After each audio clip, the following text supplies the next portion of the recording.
So when you look at a company like Nintendo and how they allow us fans to play their classic library of games, whether that be on a live subscription service such as Nintendo Switch Online Plus Expansion Pack, where there is a clear, easy path to now play systems like NES, SNES, N64, and even a bonus Sega Genesis thrown in there. Those are all relatively straightforward systems when you look at what those games are and how easy they are to emulate on the Switch, and I think you can even argue that one day we will see the classic GameCube library of games make that list and be a part of this Nintendo Switch Online subscription service. However, when you look at consoles that are more unique in Nintendo's timeline, such as the DS/3DS having dual screens, of course, where that is a heavy mechanic in all of the games or many of them on those platforms, in addition to things like the Wii that are all based around motion, I think there is a somewhat interesting conversation to have around how we may see Nintendo handle ports from these iconic systems and some games that are already out that may tell us and give us a hint at how Nintendo will handle the Wii and 3DS/DS library of games going forward on the Nintendo Switch.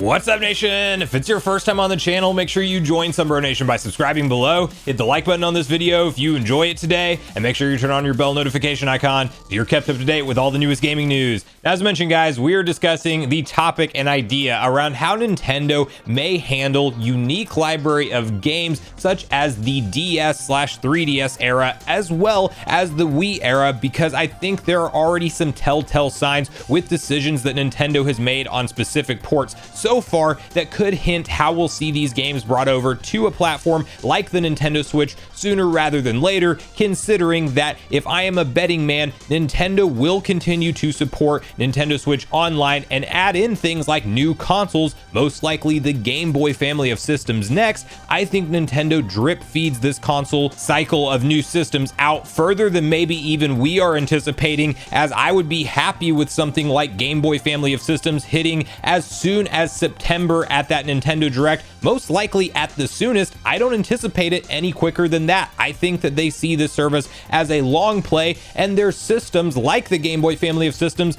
in addition to all of the systems we already have announced for the service, that are logical fits and that don't take a lot of work just to create an emulator for, up-res them. Yes, you have to jump through some hoops to get everything running right, but it's not a lot of money, and clearly it is making Nintendo money hand over fist, as they are reporting nearly $1 billion in annual revenue from Nintendo Switch Online, which is now a huge faction of their business, and we only know this because of the Microsoft Activision Blizzard court proceedings that are taking place with this entire merger situation. But yes, we got that fun tidbit that Nintendo is profiting like crazy for the service, so I think that more systems make sense and that we will have a large library of consoles ultimately available on this thing. And I even think you can throw GameCube into that conversation very logically. I think it is a natural progression. After Game Boy family of systems, where do you go from there? You probably start to put in a large chunk of the GameCube library, all of the classics that we know and love. I sure hope we get Twilight Princess and Wind Waker over in their HD forms from the Wii U versions that have already been redone, but if we don't get those games, there is a high probability that we get the base versions of Wind Waker and Twilight Princess, similar to how 3DS versions of Ocarina of Time and Majora's Mask exist, but we don't have those on the Switch. We rather have the base N64 versions, and it is possible that Nintendo does something like that with the GameCube library of games, and you have games like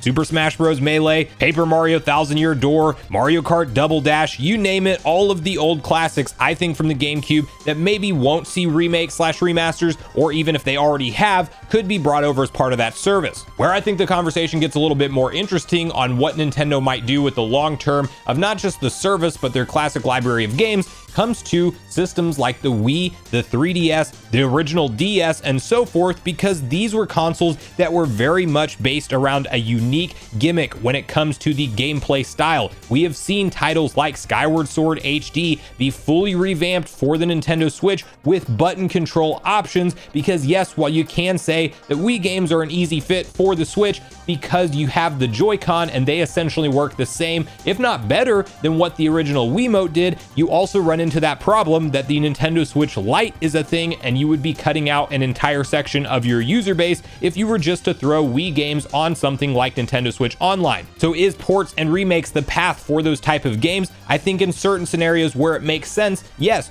One, we've already seen it with Skyward Sword. Two, one of our 2023 games to look forward to is Kirby's Return to Dreamland Deluxe, which if you look at the footage that we have from this game, it is a very simple up-res and HD overhaul of this classic Wii title. They didn't even have to do much in the way of reprogramming the motion controls, if I'm remembering right, as far as how that game played. So I think there's going to be titles that just make sense for Nintendo to bring over, and maybe that's how we see the majority of some of those library of games. You even had very unique projects like Miitopia brought over, which is straight up a 3DS game that Nintendo just randomly decided to announce for the Nintendo Switch. And were they somewhat testing the waters with even a smaller title that isn't a household name like Miitopia? If we put in minimal effort and actually up-res the title, will it sell on the Nintendo Switch? And can we drive numbers by just doing simple overhauls to some of these classic library of games and essentially redeveloping them to take place on one screen as opposed to two? Because unless Nintendo gets really creative with some kind of unique dual screen controller, or the Nintendo Switch 2 is a foldable and then somehow your controller also has a screen on it when you're playing it in docked mode, like I don't know how they would make it work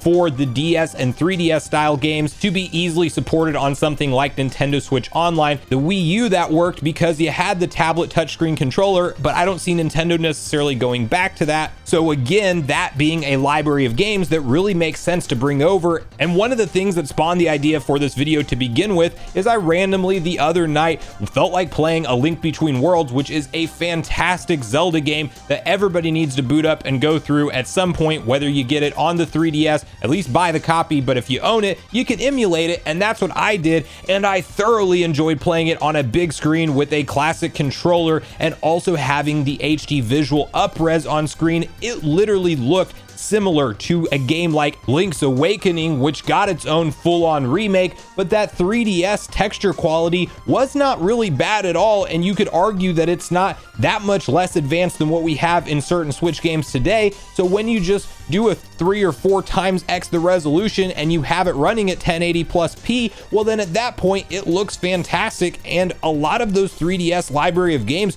could easily be up-resed and brought over like that, with an opportunity for Nintendo to sell these as full price products once again, and hopefully they give us a little discount. Maybe we get numerous $40 titles instead of the full 60. But for a game like A Link Between Worlds that I think has a fantastic story and it has a clear love letter written to A Link to the Past, which is arguably one of the best Zeldas of all time, it was such a fun, exciting, unique experience. Also very creative with how they chose to have certain puzzles be solved, with Link essentially being able to become a part of the wall, like a painting on the wall type mechanic that he could then pop in and out of at any time. You really had to think outside of the box to go and progress through certain dungeons, and I just had a blast playing that game again, and I'd be happy to pay $60 if Nintendo ported that over to the Nintendo Switch. And I don't think that list ends with A Link Between Worlds either, as you could do a dual pack of Zelda Majora's Mask and Zelda Ocarina of Time 3D and throw them over. Will they do that? Not necessarily the most hopeful that Nintendo will. For me personally, I would love to see it happen, but I'm not holding my breath for it. We can't even get to easy ports that are already done in HD, like Wind Waker and Twilight Princess brought over in a reasonable amount of time. So who knows what they're planning with the long-term Zelda ports. But you also have classics like Mario Kart 7 that were on the 3DS that could be brought over, that I think has a ton of nostalgia for players. Super Mario 3D Land, another easy up-res bring it over project that, you know, we see things like Super Mario 3D World plus Bowser's Fury. That was originally a Wii U game, just brought over an up-res, but 3D Land has a different levels. It's a different experience. It's a true up different game. And for fans of that style of Mario game, it's an easy sell. We got the best version of Star Fox 64 done on the 3DS in Star Fox 64 3D, and I would much rather be playing that version than the N64 version that, until I booted it up on NSO, I completely forgot that inverted controls is the only way to play that game, and versus the 3DS version does support traditional controls, because for some reason, when 3D games were first becoming a thing, everything had to be inverted. Why that was, I don't know. You can say, yes, you're supposed to go up or down, and it feels like you're in a cockpit, like fighter pilot style. It doesn't make sense to me. I still don't want, I want my controls to be one way or another. Like if I'm going up, I want it to go up. If it's going down, I want it to go down. I'm a simple man, and I don't think that's too much to ask, but I do think that the best versions of certain titles did exist on the 3DS. Don't even get me started on Diddy Kong Racing on the 3DS that looks beautiful, or excuse me, DS rather, but that game, another one that you might have to put a little bit more work into, but that could come over. Metroid Samus Returns. If you liked Metroid Dread or you have any interest in Metroid games, this is one that I hold at the top of the list because they took an old Game Boy game that was very limited on hardware capabilities and gave it a true up remake, but that came out in the 3DS era. And yes, there are touchscreen controls supported, but you don't have to do a whole lot to make that game look and run great on a Nintendo Switch if just given the time of day. So will we see Nintendo ultimately rely on some more of their classic titles that came out in these very unique era of Nintendo console gaming? I think that that is a strong possibility, especially as we talk about things like the end of the current Nintendo Switch's life cycle as we transitioned into whatever is next, whether that be a more powerful refresh that of course supports all of the existing Switch games but might get an exclusive here or there that's a third-party one, and then the Nintendo first-party titles just run better on it. We might have quite a while longer on the Switch brand if we do get that more powerful revision, and if we don't, I think a year by 2024, no later than 2025, we are probably starting the true next generation for Nintendo consoles. And do they support and fill part of the buffer time that happens when you have to start developing games like your Marios and your Zeldas and your Animal Crossings all for the true next system? Do they fill up the back half of the existing Switch life cycle with some of these easy port projects? I think it makes a lot of logical sense personally. Or maybe they throw a curveball and just come out with unique controllers for all of these classic console library of games to come over as part of NSO, because at the end of the day, Nintendo is Nintendo and we never know what they're planning. But I want to hear from you guys at this point in the video, all your personal thoughts and speculation around the topic. What do you think Nintendo will ultimately do with their more unique games